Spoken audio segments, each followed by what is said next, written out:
A mob of excited children poured out of Annie and Clarabel one morning and raced down to the beach. "They're the Vicar's Sunday School," explained Thomas.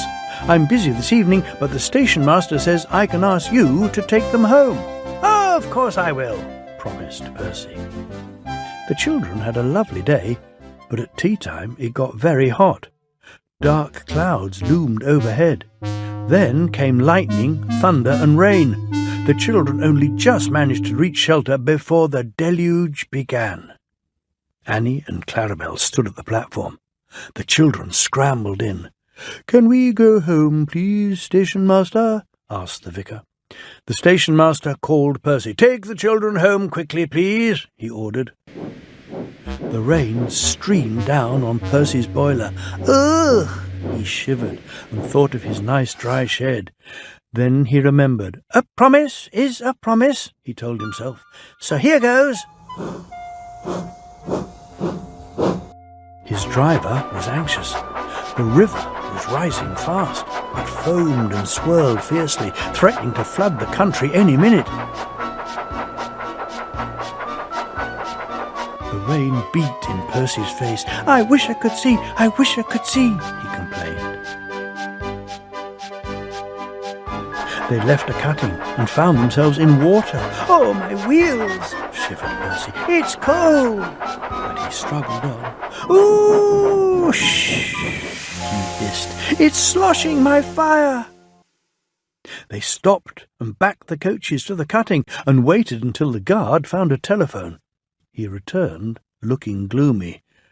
"We couldn't go back if we wanted," he said. "The bridge near the junction is down."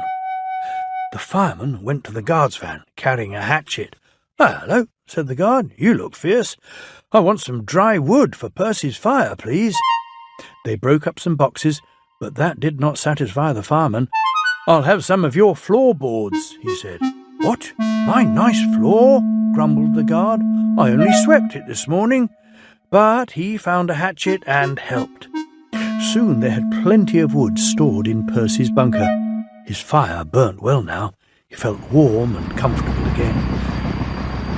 "Oh dear," thought Percy sadly. "Harold's come to laugh at me."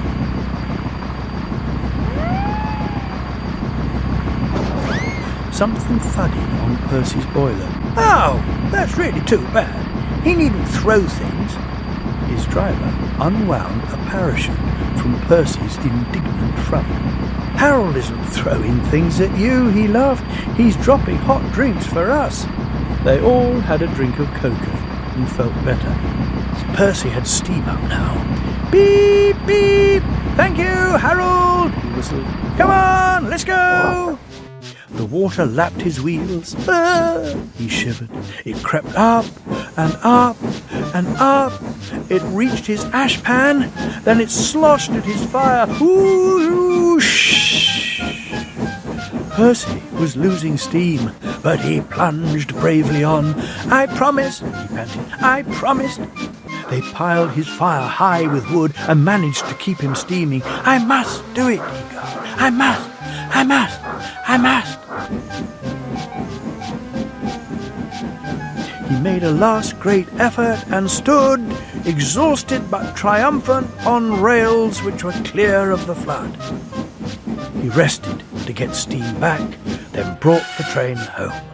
"3 cheers for Percy," called the vicar, and the children nearly raised the roof. The Fat Controller arrived in Harold. First, he thanked the men. "Harold told me you were a wizard, Percy.